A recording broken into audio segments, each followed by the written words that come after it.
Hello everyone, welcome to the another video. आज इस video में हम डिस्कस करेंगे कि एक ट्रेडर जो है उसकी एक्सपेक्टेशन क्या होती है वर्सेस रियलिटी में एक्चुअली क्या होता है। तो जो आज इस वीडियो का टॉपिक है वो है ट्रेडर्स एक्सपेक्टेशन वर्सेस रियलिटी। इस वीडियो में हम समझेंगे कि एक ट्रेडिंग का मतलब सिर्फ वो नहीं होता कि हमें पैसा कमाना है, प्रॉफिट्स करने हैं, बट ट्रेडिंग की जो रियल मीनिंग है, जो real and goal of traders हैं, वो क्या होते हैं। इस चीज को हम 4 पॉइंट्स के थ्रू समझेंगे। जो पॉइंट 1 है वो ये है कि कंसिस्टेंटली प्रॉफिट करना। जो पॉइंट 2 है वो है कॉन्फिडेंस होना। पॉइंट 3 है बिना हेजिटेशन के साथ ट्रेड को एग्जीक्यूट करना, हेजिटेशन ना होना। और जो लास्ट जो पॉइंट 4 है वो है नो फोमो, नो ग्रीड और नो फियर। तो अब हम समझते हैं पॉइंट 1 को डीप में। हमारा पॉइंट 1 था कंसिस्टेंटली प्रॉफिट्स करना। इसमें हमारा जो मेन गोल होना चाहिए वो होना चाहिए कि हम रेगुलर प्रॉफिट्स कैसे कर पाए, ना कि ये कि हमने एक ही दिन में एक बड़ा प्रॉफिट कर दिया और हम अब एक जैकपॉट की तलाश में हैं। तो हमें कोई जैकपॉट या एक कोई बड़े प्रॉफिट की तलाश में नहीं होना चाहिए। हमें ये सोचना चाहिए कि हम रेगुलर प्रॉफिट्स कैसे कर पाएंगे। ट्रेडिंग में हमें हमेशा लॉन्ग टर्म पे ध्यान देना पड़ेगा, ना कि शॉर्ट टर्म में। क्योंकि जो ट्रेडिंग का मतलब है, पहला कि हमें स्टेडी ग्रोथ चाहिए, दूसरा कंट्रोल्ड ड्रॉडाउन। इस चीज को हम डिटेल में समझते हैं। फॉर एग्जाम्पल, मान लो कि ये हमारी एक लाइन है जिसके ऊपर प्रॉफिट है और उसी के नीचे लॉस। कंट्रोल ड्रॉडाउन का मतलब है कि अगर हम शुरुआत कर रहे हैं यहां से, तो जो हमारी ग्रोथ है वो ऐसे प्रॉफिट, फिर स्मॉल ड्रॉडाउन जिसे कंट्रोल ड्रॉडाउन, फिर प्रॉफिट, फिर छोटा ड्रॉडाउन, फिर प्रॉफिट। ओवरऑल जो हम देख पा रहे हैं वो हमें कि एक हम प्रॉफिट वाले जोन में हैं, क्योंकि जो हमारे प्रॉफिट वाले पीरियड्स हैं वो ज्यादा हैं एज कंपेयर टू जो हमारा ड्रॉडाउन है वो कम है, या फिर जिसे हमने कंट्रोल कर रखा है। जो हमारे प्रॉफिट्स हैं वो ज्यादा हैं, क्योंकि अगर हमारे ड्रॉडाउन्स कम होंगे एज कंपेयर टू हमारे प्रॉफिट्स, तो बेसिकली हम एक प्रॉफिट वाले जोन में आएंगे। जो ये जोन है वो है प्रॉफिट वाला जोन। अब हम देखते हैं कि जो हमारे ड्रॉडाउन है अगर वो कंट्रोल नहीं होंगे तो कैसे होंगे। हमने प्रॉफिट तो किया, पर जो हमारे ड्रॉडाउन थे वो ज्यादा थे, फिर हमने प्रॉफिट किया, फिर हमारे जो ड्रॉडाउन थे ज्यादा थे, तो इवेंचुअली हम देख पा रहे हैं कि जो हमारे ड्रॉडाउन थे अगर वो कंट्रोल नहीं थे तो प्रॉफिट तो हम करते हैं, प्रॉफिट करके हम एक प्रॉफिटेबल जोन में भी पहुंच जाएंगे, लेकिन जो हमारे ड्रॉडाउन है वो हमारे सारा प्रॉफिट ले जाएंगे।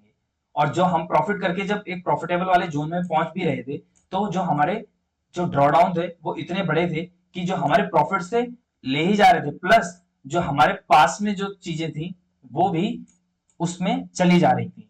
इसका मतलब ये है कि ओवरऑल हम लॉस वाले एरिया में थे, प्रॉफिट करने के बाद भी और प्रॉफिटेबल जोन में पहुंचने के बाद भी, या फिर प्रॉफिट्स हमने कम किए और उस हिसाब से हमने अपने ड्रॉडाउन नहीं रखे। उसका मेन रीजन होता है कि हम मेनली लॉस में ही रहेंगे। तो जो थर्ड पॉइंट है इसमें वो है इसी प्रोसेस को हमें रिपीट करना है। रिपीट द प्रोसेस मतलब कि हमें ग्रोथ चाहिए, एक प्रॉफिटेबल रीजन में पहुंचना है और अपने जो ड्रॉडाउन्स हैं उन्हें कम करना है। स्टडी ग्रोथ का मतलब एक ये भी नहीं होता कि सिर्फ हम प्रॉफिट ही प्रॉफिट करते रहेंगे, यहां से हमने करा फिर प्रॉफिट, फिर प्रॉफिट और फिर प्रॉफिट। ऐसा नहीं होता। जो एक प्रॉफिटेबल ट्रेडर होते हैं उनके भी ड्रॉडाउन पीरियड आते हैं। वो ड्रॉडाउन पर इतने छोटे होते हैं कि as compare to their profits वो बहुत ही कम होते हैं, तो इसीलिए वो प्रॉफिटेबल बन पाते हैं over the period of time. अगर उनके ड्रॉडाउन पीरियड भी बड़े हो जाएंगे तो उसका मतलब ये है प्रॉफिटेबल बनेंगे भी, पर उसके बाद वो लॉस में आ जाएंगे। अगला पॉइंट है वो है अपने प्रॉफिट्स को मैक्सिमाइज करके, मैक्सिमम करके अपने लॉसेस को मिनिमाइज करना है। क्योंकि एट द एंड मार्केट में सरवाइव करना ही सक्सेस है। जो मार्केट में सरवाइव कर पाता है वही लॉन्ग टर्म में सक्सेसफुल बन पाता है। अब हम डिस्कस करते हैं पॉइंट 2 को डिटेल में, जो था कॉन्फिडेंस होना ट्रेड में।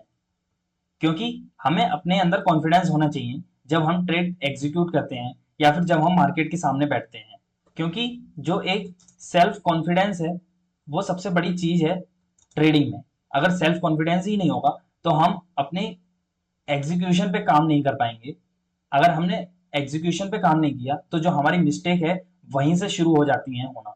अगर मिस्टेक्स होंगी तो इवेंचुअली वो मिस्टेक्स हमें लॉस कराएंगी और जो हम नहीं चाहते हैं। तो इसीलिए हमें अपने अंदर एक सेल्फ कॉन्फिडेंस रखना होगा। सेल्फ कॉन्फिडेंस लैक होने का मतलब है कि हमें हमारे अंदर डाउट आने लगते हैं कि ये जो मैंने एंट्री ली है वो सही एंट्री है या नहीं है।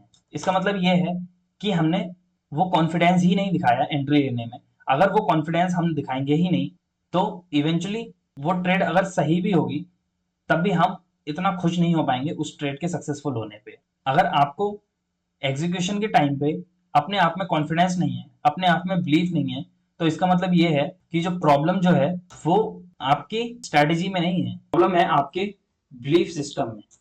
और इस प्रॉब्लम को हमें सही करना ही करना होगा, क्योंकि लॉन्ग टर्म में जो मेन चीज होती है वो है कॉन्फिडेंस होना। अगर हमारे अंदर वो बिलीफ ही नहीं है ये जो मैंने ट्रेड ली है वो सही है, तो इवेंचुअली हम उस ट्रेड को ना ही होल्ड कर पाएंगे, ना ही उस ट्रेड में हम उतना प्रॉफिट कर पाएंगे जितना कि हमें करना चाहिए था। जो प्रोफेशनल ट्रेडर्स होते हैं उन्हें कॉन्फिडेंस होता है अपनी ट्रेड में, चाहे वो लॉस में जाए या प्रॉफिट में। उन्हें पता है कि मैंने ये ट्रेड अपने सेटअप के अकॉर्डिंग ली है और इस ट्रेड में मुझे चाहे प्रॉफिट हो या लॉस। अब हम देखेंगे कि अपने कॉन्फिडेंस को डेवलप कैसे करना है।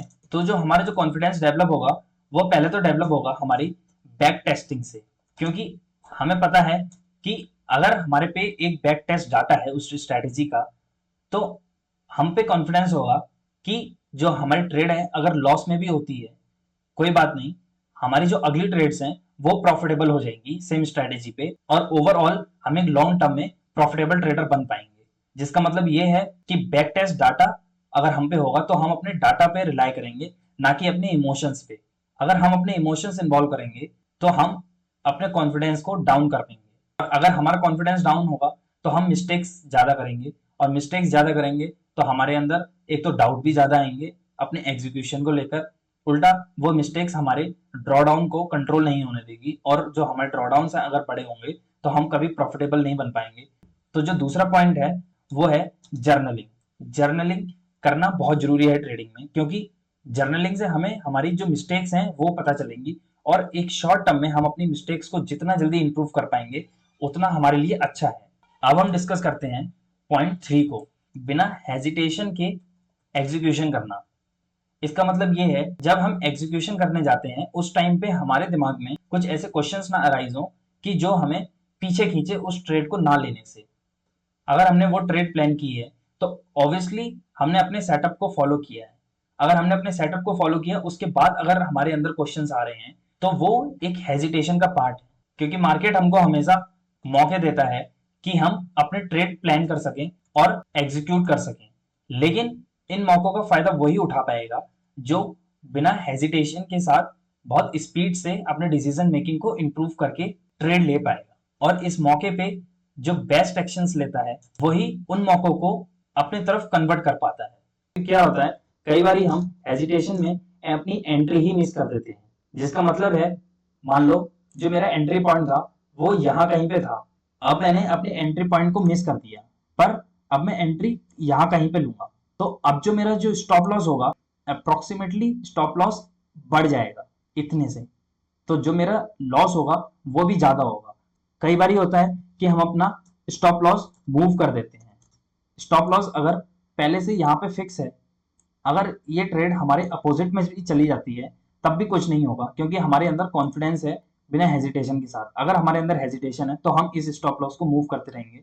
हेजिटेशन में ही हम टारगेट को अर्ली बुक कर लेते हैं, उसका मतलब है कि हम अपने प्रॉफिट्स पे होल्ड नहीं कर पाते हैं। अगर ये चीजें आपके साथ भी हो रही हैं तो इसका सीधा मतलब है कि आप एग्जीक्यूशन प्रॉब्लम फेस कर रहे हो। एग्जीक्यूशन प्रॉब्लम फेस करने का 3 ही मेन रीजन है। पहला, आपके अंदर कॉन्फिडेंस नहीं है। दूसरा, आपके अंदर कुछ ऐसे क्वेश्चंस अराइज हो रहे हैं कि जो नहीं होने चाहिए।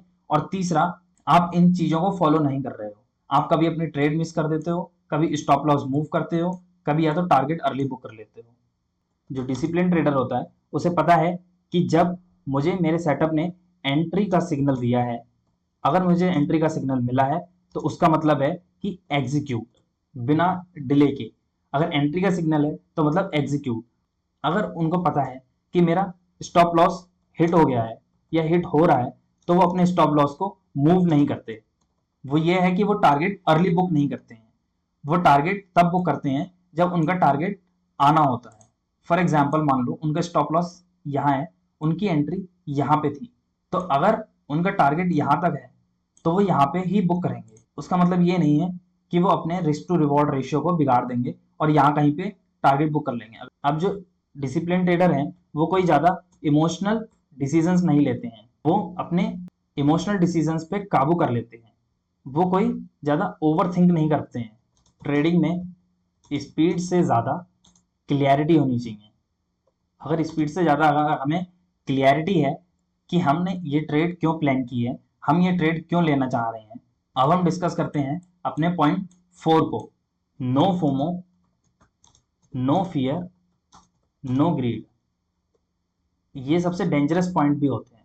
अब इनको डेंजरस पॉइंट क्यों कहा जाता है वो समझते हैं। अगर ये तीनों चीज़ें हैं, इन चीज़ों का सीधा इम्पैक्ट होता है हमारी डिसीजन मेकिंग पावर पे। अब जो हमारी जो डिसीजन मेकिंग पावर ही अगर हमारी इम्पैक्ट होगी तो हम एंट्री तो कहीं और करने वाले थे बट कर कहीं और जाएंगे। अगर हम एंट्री कहीं और कर गए तो उसका मतलब है कि हमारा जो स्टॉप लॉस है वो बड़ा हो जाएगा, जिसका सीधा इम्पैक्ट होता है कि हम अपने इमोशंस से डिसीजन लेना शुरू कर देते हैं। फिर हम अपने पोजीशन साइज को भी बढ़ा देते हैं क्योंकि हमें लगता है कि यही मेरी बेस्ट ट्रेड है, अब तो मुझे प्रॉफिट आना ही आना है, तो इसीलिए मैं अपने पोजीशन साइज डबल कर देता हूँ ताकि मुझे प्रॉफिट्स भी ज़्यादा आए। लेकिन उसका मतलब ये नहीं है कि कितना भी अच्छा सेटअप है उसका विन टू रेशियो 100% है। वो कई बारी बेस्ट सेटअप्स भी लॉस दे देते हैं। अगर वो लॉस हुआ जिसका मतलब ये है कि इनिशियली जो आपको लॉस होना था उससे बहुत ज़्यादा लॉस होगा। फॉर एग्जाम्पल मान लो कि ये आपके प्रॉफिट्स थे, ये ड्रॉ डाउन, फिर प्रॉफिट, फिर ड्रॉ डाउन। अब यहाँ से अगर मान लो कि जो प्रॉफिट था वो तो ठीक था लेकिन आपने जो अपना लॉस था वो ज़्यादा ही कर लिया, तो जो प्रॉफिट था वो भी चला गया प्लस जो आपके पास था वो भी चला गया। अगर वहीं जो ड्रॉ डाउन था आपका मेंटेन था, आपने अपने स्टॉप लॉस को मूव नहीं किया, तो जो आपका प्रॉफिट था वो तो सेव है प्लस ड्रॉ डाउन भी कम था यानी कि लॉस कम था, और जो नेक्स्ट प्रॉफिट था उसने उसको कवर कर दिया। क्योंकि जो प्रोफेशनल ट्रेडर्स होते हैं वो इमोशन लेस नहीं होते हैं, वो अपना इमोशंस कंट्रोल करना जानते हैं। कंट्रोल इमोशंस ट्रेडिंग में मेन यही है कि अगर हमने अपने इमोशंस कंट्रोल कर लिए तब ही हमारे अंदर सारी चीज़ें होंगी, जैसे कि सेल्फ कॉन्फिडेंस हमारे अंदर आएगा, हम बिना हेजिटेशन के साथ ट्रेड कर पाएंगे, हम लॉन्ग टर्म में प्रॉफिट्स कर पाएंगे, और ना ही हमारे अंदर फिर फोमो होगा, ना फियर होगी और ना ही ग्रीड होगा। ट्रेडर का एंड गोल, पहला रेगुलर प्रॉफिट करना, दूसरा सेल्फ कॉन्फिडेंस होना, तीसरा फियरलेस एग्जीक्यूशन, चौथा इमोशनल कंट्रोल। अगर हमने इन चीज़ों पे मास्टरी हासिल कर ली तो इवेंचुअली इसका मतलब है कि हम लॉन्ग टर्म में प्रॉफिट करने से कोई नहीं रोक सकता। अगर आप अपनी ट्रेडिंग को लेकर रियल में सीरियस हो तो अपने फोकस को प्रॉफिट से हटाकर प्रोसेस पे लगाना होगा, क्योंकि अगर प्रोसेस ही हमारी अच्छी होगी तो इवेंचुअली उसका आउटकम प्रॉफिट होगा। क्योंकि अगर हमें अपने एंड गोल को अचीव करना है तो हमें अपनी प्रोसेस पे ध्यान देना होगा। कमेंट्स में आप जरूर बताना कि आपको ये वीडियो कैसी लगी, और ये भी जरूर बताना कि आपकी इनमें से मेन प्रॉब्लम क्या है जो आपको एक लॉन्ग टर्म में प्रॉफिटेबल नहीं होने दे रही है।